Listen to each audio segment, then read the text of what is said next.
Hey friends, welcome back to the Thrive Online Healing Podcast. This is episode 90. And it's just me today. You're just getting Coach Kim. Which could be great and which could also be, I don't know, very interesting. So what I wanted to talk about with you guys today is something that I see with all my clients. And through all the years that I have experienced being coached, what the main root cause to our emotional suffering is. And I have found it to be our relationship with ourselves. It's very interesting if you dig into, like, think back when you were a little kid, right? Or you watch kids that are like 1, 2, or 3, 4, right? Kind of getting into that 5 or 6-year-old. I feel like they've already been exposed enough to social programming, parental programming, educational programming, society, like religious programming, right? So you can already see in 5 and 6-year-olds a change in them, right? Into complying into this programming. But when they're 1 and 2 and 3, their brains are focused on acquiring survival skills, like how to eat, right? So taking upon all this programming is just not there yet. So I feel like they are definitely the purest versions of us. And if you watch a little kid during that age range that we're talking about, they don't suffer from I'm making up a number, but they don't suffer from 99% of the things that us as adults do. Let me just give you examples. They don't suffer from perfectionism. They don't really suffer from people pleasing. They don't suffer from comparison. They don't suffer from feeling like failures, not enough, not worthy, don't have what it takes, right? All these things that plague us. During that age range, those things are not even concepts to them, right? You watch a little kid, 3 years old, a lot of them play by themselves. That's part of their childhood development, right? You go into childhood psychology. They don't need the external validation of others, right? They're very content and satisfied with them. They don't question their own wants. They don't question their own desires. And they don't decide their own wants and desires based on society. It's what they want then. They play how they want to play. They play with what they want to play with. They play with it when they want to play with it, right? They don't care what others around them say, think, or do, right? So where I'm going with this is they have a very healthy relationship with themselves. They trust themselves to get what they want. They believe in themselves, right? They don't make things mean negative things about them, right? They have their own back. Like, yeah, that didn't work out. I did not get that toy. I'm going to go find a different way to get that toy, right? They didn't make it mean like I'm not enough, I'm not worthy. So they have this very healthy relationship with themselves. And typically when children are in, let's just say, not just like healthy family systems, not like the pinnacle of the iceberg. Let's just say that they are paid attention to, they're fed, they're clothed, and they receive hugs. Like, it doesn't even have to be like on the scale of like healthy relationships, doesn't even have to be way over here. Their basic needs are taken care of. They still feel this sense of like, I trust myself. Like, they have a healthy relationship with themselves. And then we start to see a change with all of that programming. So when I say programming throughout, just know it encompasses it all, right? Society, education system, religion, parental, all of it. All of it we are taking in as children. We're watching, we're passive learners. This is how you behave here. This is what you do to get what you want. This is how boys behave. This is how girls behave. This is how adults behave. This is how children behave, right? They're learning it all, just passively taking it in, right?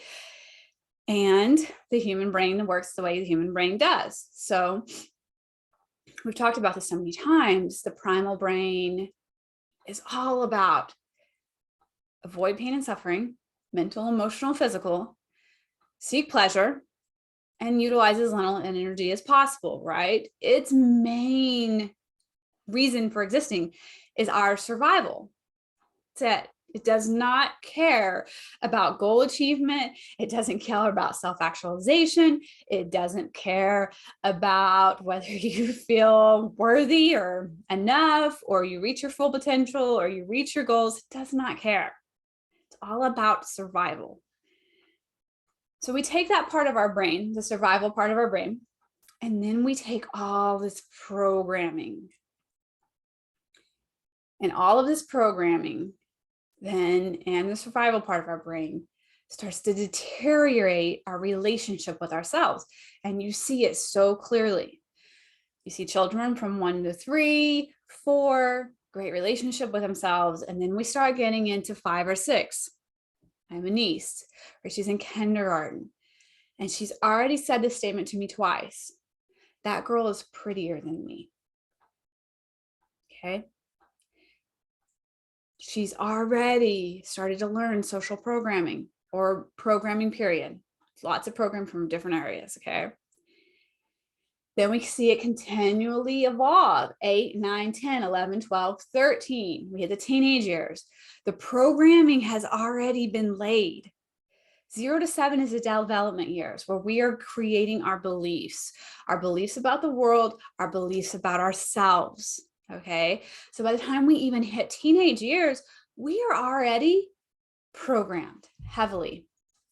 And our relationship with ourselves in that short amount of time has already been deteriorated to a point that we no longer trust ourselves. We no longer have our own backs. We no longer honor our wants. We no longer honor who we are. We start looking around us. We start comparing ourselves. We start judging ourselves, and we start judging the people around us. We get into victim mentality, right? Big yellow flags of victim mentality. We're all going to fall into victim mentality. I used to hate victim mentality. I would be so resistant to it because I lived in it and I was raised and programmed with it for so long. I never wanted to be sucked back into it ever again. But now I've just come to a place of like, this is humanity. It's very easy for our brain to go to victim mentality.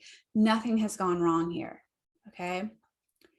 So big yellow flags of victim mentality is blaming others, right? Not seeing that you have control. You are the locus of control, seeing that all the control is outside of us. Believing that all of your emotions are created by things outside of you. Okay? Believing things are unfair, unjust, in the sense that I didn't win prom queen. That's unfair.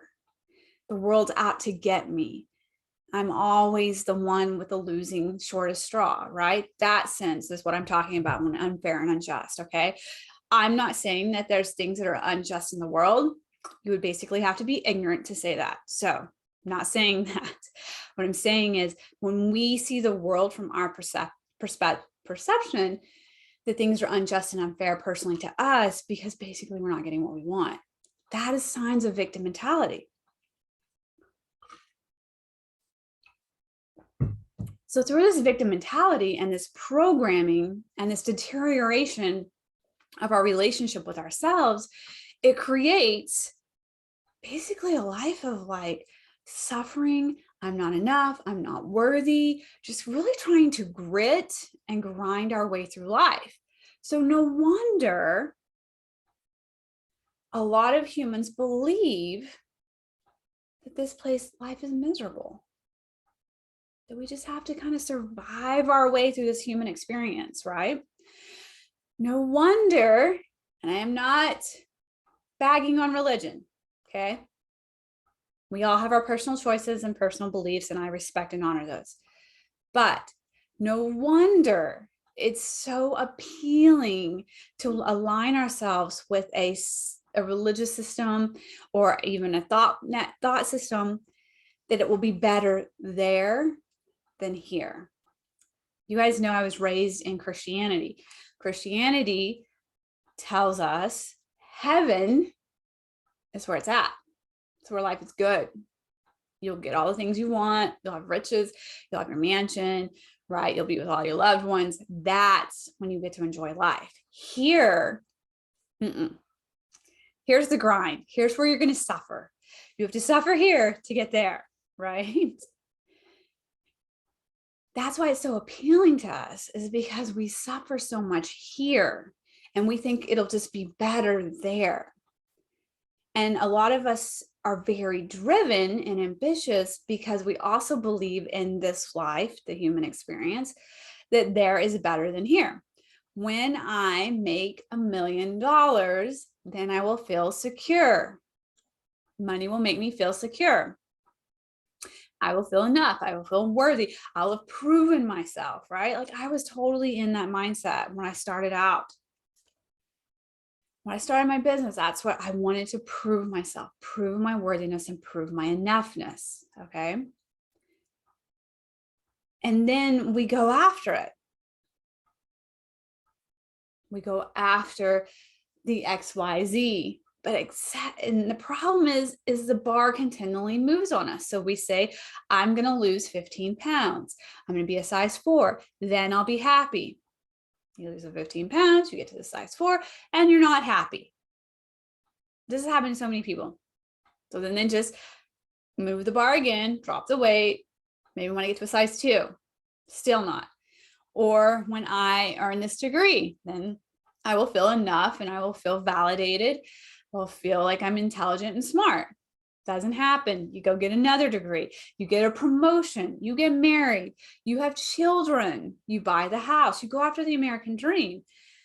We get it because that's what society tells us that's going to make us happy, that's going to make us feel whole and complete. But when we get there, we still feel the same way. All right? Jon Kabat-Zinn's book, Wherever You Go, There You Are. It's true. I remember Brooke used to tell us that when she hit $1 million, life was still 50-50. And at $38 million a year, life was still 50-50. She was still experiencing the human experience, still having all the human emotions. Doesn't make you exempt. And so that's why a lot of us we chase and we chase and we chase until we get burned out and we get disappointed and disillusioned. And then we just decide this whole human experience is just really shitty. The problem is, my friends, how I started this podcast episode is for most of us, our relationship with ourselves is terrible. That's what makes us suffer so much. We look outside of ourselves for validation. We look outside of ourselves for love. We look outside of ourselves to find worthiness and enoughness. We look outside of ourselves to feel these positive emotions we want to feel. And it's never enough. It never fills the void. There's still that void there, right? And then the humans disappoint us. And they don't do it the way we want them to do it. They don't behave how we need them to behave to feel these positive emotions. And then it has that cycle of like miserableness. The work is on you and your relationship with you. It is not simply about doing self-care. Okay? That's what we've been given. Just do some self-care. Just go take a hot bath. Yeah, I'm taking a hot bath with my shitty ass thoughts in my head, right? Still beating the crap out of myself. That bath does not help. I'm not saying self-care is not helpful, but I love what Vicki Louise said about self-care. Everything can be self-care. It's about the mindset. Simply taking a bath and still having shitty thoughts is not self-care. You could literally be writing copy for your program and it could be self-care because of your thoughts that you're having about you for you. So when I say our relationship with ourselves, here's the biggest things that I see with most of my clients. They don't trust themselves. Okay. They don't have their own back. So they are the meanest person to themselves. They're always the first person to throw themselves under the bus, right? Told you so.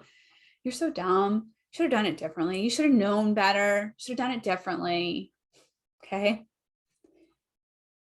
They don't give compassion to themselves. They're not very loving, really. So I do an exercise, and I'd like for you guys to do this exercise with yourself when you have time with my clients. I ask them to describe, to go third person, to step outside of themselves and describe what kind of friend Kim is to Kim. Like, how does Kim show up for Kim as a friend? And it's heartbreaking. I have yet had one client, not one, that has described such a healthy relationship with themselves. And let me clarify here. My clients are normal, average people. They are just like you. They are just like me. They are humans with a human brain. Okay. They're no different from anybody else. So when I tell you this, you don't have like put them aside to something like whatever your brain wants to make them separate from you. They are just like you. They're humans with human brains having human experiences. And I've yet to have one of them describe a healthy relationship with themselves to tell me like, oh, like Kim shows up for Kim. She sticks up for her. She is very protective about her wants. She's very protective about her needs. She asks for what she wants. She is there for Kim. Like when Kim is feeling negative emotions, she's totally there for her and gives her space to have them. She never says anything mean or judgmental towards her. She totally just has compassion for her. She's her biggest cheerleader, and she listens to her, honors her, respects her, validates her feelings. Not one human has ever described their relationship with themselves like that. Not one of my clients. Most of the time, it's like, well, never listens. Client never listened. Like they're saying about themselves, like never listens to me. Is always pushing, always wanting more. It's never enough. It's never good enough. They never care about what I have to say. They never care about what I want. It's just all about what they want, and then it's never good enough.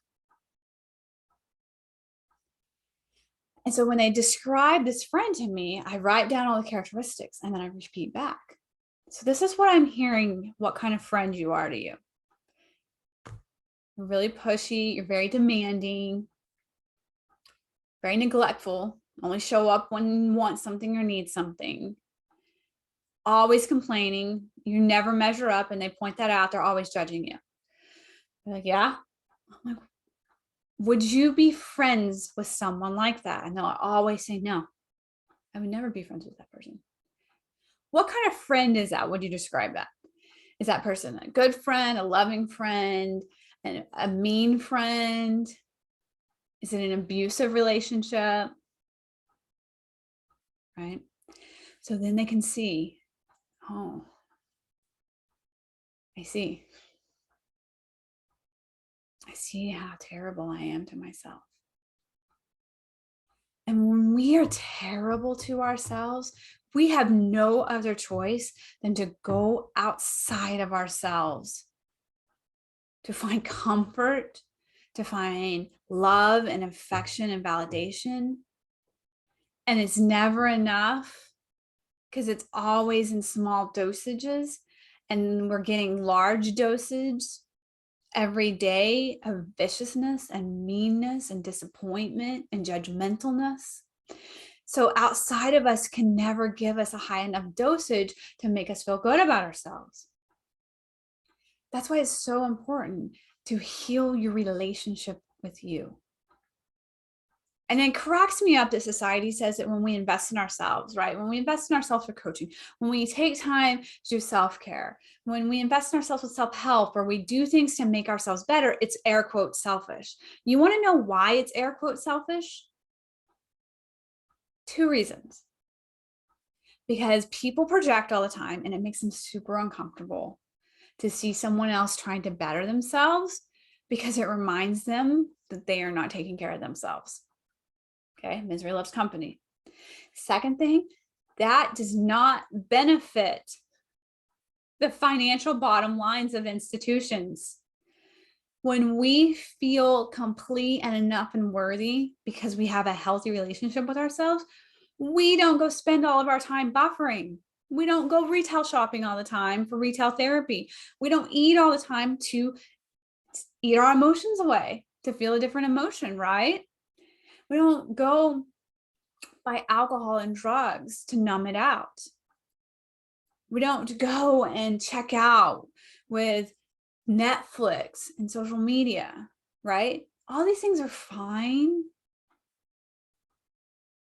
in healthy doses, right? These things, when they become buffers, is when there's a net negative gain. So I'm using these things as a net negative gain, okay? The financial bottom line of these institutions want us to have a terrible relationship with ourselves so we can buffer in large quantities. So we can purchase more and more of their things, right? Totally. It'd be terrible business if they didn't think that way. It doesn't serve us, but it serves them.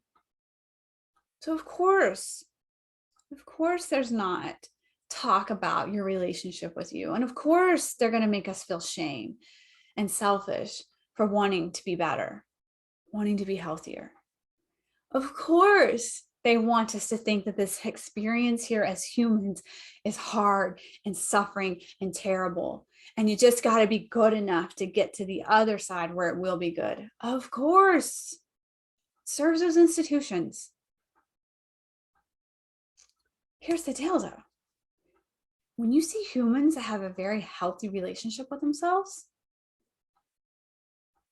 they have very healthy relationships with the other humans.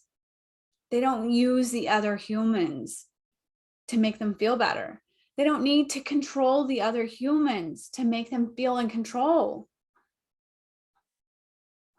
Right? They are full enough in and of themselves. They enjoy the other humans. They allow the other humans to be themselves. They show respect to the other humans. You want to be a non-vaxxer. That is you. I respect you. You are living your human experience. I am filled up and enough and worthy in me because my relationship with me is healthy. I trust me. I don't need to control all the other humans. I don't need I don't need to manipulate them. And people pleasing, in my definition, is manipulation. Don't need to people please them. I just get to let the humans be humans. I don't have to have all these manuals for them so I can feel better. That's why I feel like this is the foundational work of coaching, is to help people see these things, become self-aware. Because when we become self-aware, we can go to work, start fixing and healing our relationship with ourselves. We can start building trust in ourselves. It took you years to destroy the trust in yourself. So it's going to take a bit to build the trust in yourself, right? I have my clients start small. Pick one thing you know you can be extremely successful in that you're probably already doing. And then just say, today, I'm going to drink 8 ounces of water. And then you do it. And that gives your brain evidence. I can trust you. Because it has lots of evidence where it cannot trust you. You've broken promises to yourself. You've disrespected yourself. You've picked others and others' needs and wants over you. You've thrown yourself under a bus, been mean. You've judged yourself. Of course you can't trust yourself. Of course your human brain is like, yeah, no. I can't trust you with me. You are awful to me. But when we start doing behaviors like small, like I'm going to drink 8 ounces of water today, and I do it. I start healing the relationship with me, proving to myself, I do what I say I'm going to do. When I say I'm going to have boundaries, I make them and I honor them.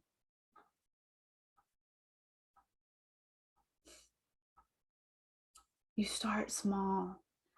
Just think about like another relationship with someone else. If you've broken the trust with them, they're not just going to automatically give you the trust back, right? You have to earn it.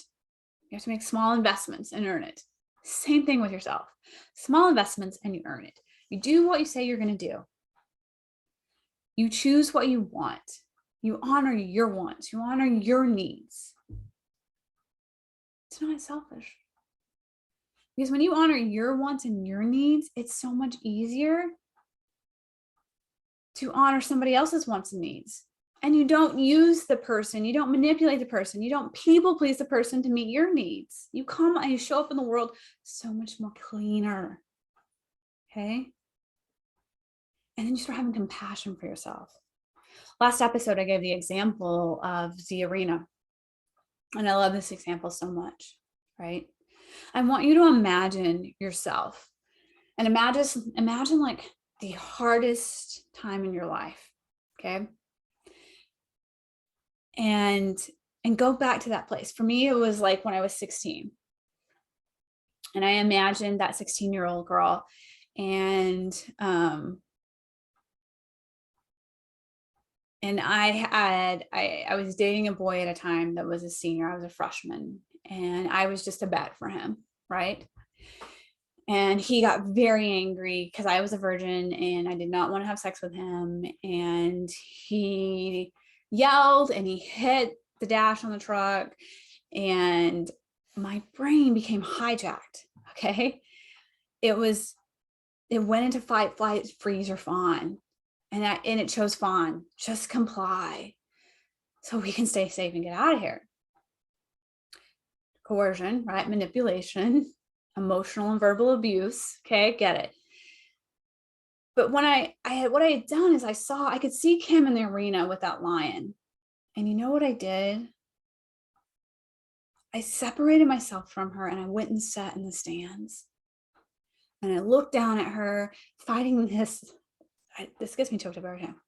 Fighting this lion by herself, doing the best she can. And I judged her. And I judged her for 20 years. I said, if you'd have been stronger, if you'd have been smarter, if you'd have been braver, this wouldn't have happened to you. He wouldn't have raped you. If you would have been braver and kicked him out of your car, if you'd have been braver and walked out of your car, if you'd had enough backbone to stand up for yourself, that wouldn't have happened.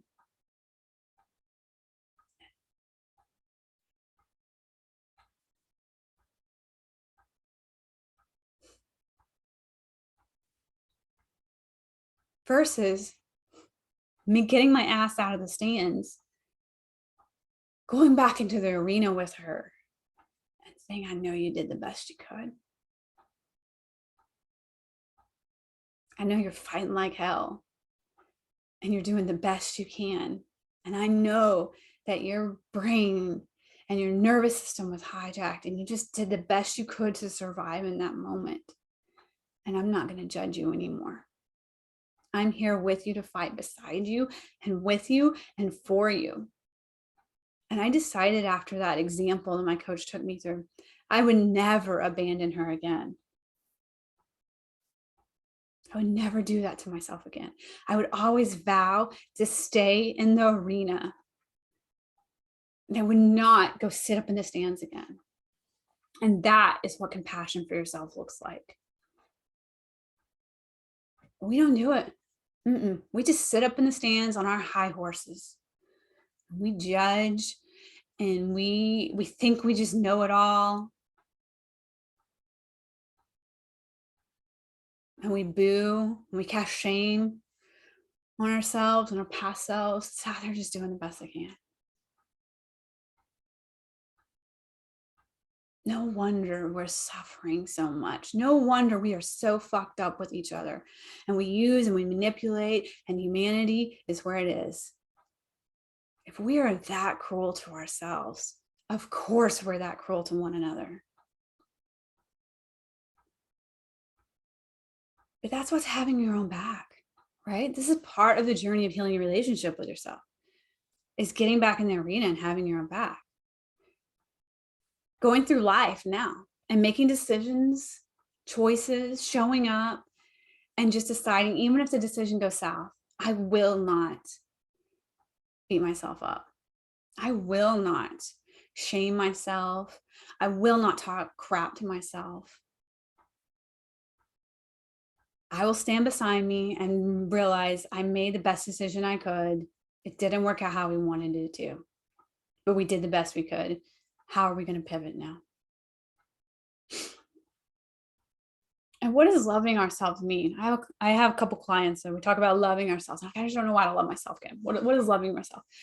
Loving yourself does not mean that you sit around with like amore or agape kind of love and affection, just like that.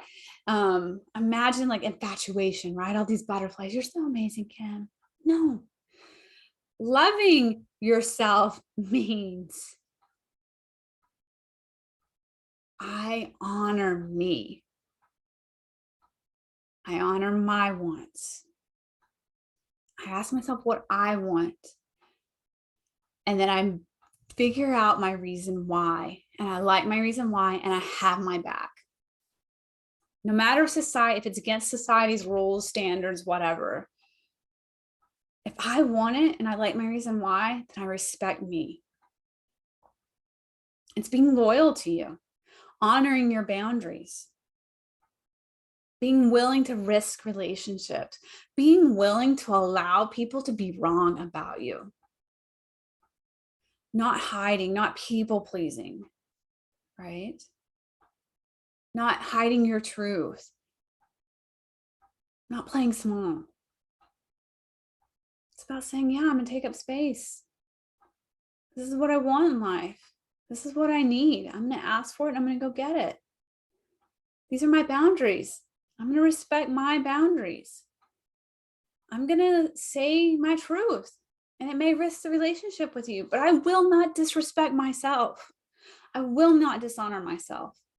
I will not abandon myself. That's what loving yourself looks like. Do I walk around every day like, oh God, Kim, I love you. You're so amazing. No, I have a respect for myself. I care for me. I care for my feelings. I care what I think. I care what I want. I respect me. That's what loving me looks like. I'm willing to speak my truth. I'm willing to risk relationships. I'm willing to allow the humans to have their own thoughts about me. And I'm willing to allow them to be wrong about me. It's fine. They get to have their thoughts. They're always going to have subjective interpretations of me. It's not my business. Those are their models, their thoughts. They want something different. I know some coaches. That's what loving ourselves looks like. Trusting me, trusting that I can figure it out, trusting that you can figure it out, trusting yourself to build that business, trusting that you can be successful, trusting that you will get things done, that you'll do what you say you're going to do, trusting you, believing in you, believing in your capability, believing that you have what it takes, that you're smart enough, you're worthy, that you deserve to have a loving relationship with yourself. Having your own back, no matter what. And it's just being willing to feel any and all the emotions, right? That's the human experience. It's 50-50, my friends. We did not come here with a guarantee of a vacation. We did not come here with a guarantee of hell. It gets to be 50-50. And you get to choose how you want to frame your life, your past life. If you want to say that was all 50 negative, fine. I'm going to guarantee you it was 50-50. And it's going to continue to be 50-50. If we can reach this place of where we have a healthy relationship with ourselves and you're your own best friend, the external things, just don't need them as much anymore. Great. People love me. Great. They don't like me. The most valued opinion is me and myself. Am I in integrity with me? Am I honoring my values, my morals? Am I honoring me? So this will be my challenge that I leave with you guys today. You get to have a beautiful life that's 50-50. You literally can have an amazing experience. I wake up, I enjoy life every day, which is huge. I used to be a person that saw everything negative. I had depression, anxiety.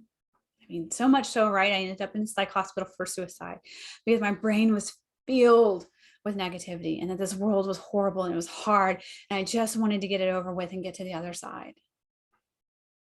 Now, it's like, this place is amazing. It's wonderful. I love the animals. I love Mother Earth. I love the humans and their very messiness. I love me. I love my life. I'm happy. I'm content.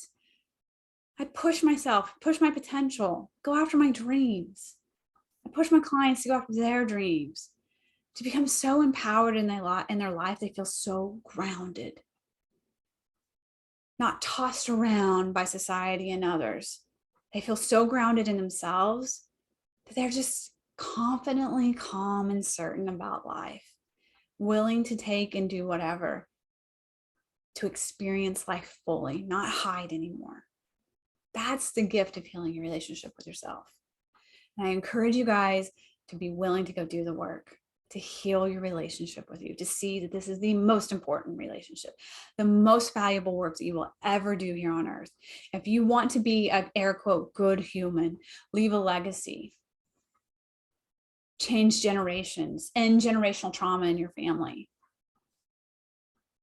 leave a mark on this world. The work starts with you and your relationship with you, friends. That's where it starts. I hope you guys have a wonderful Christmas. Merry Christmas, happy holidays from us. And we love you. And we will see you next time.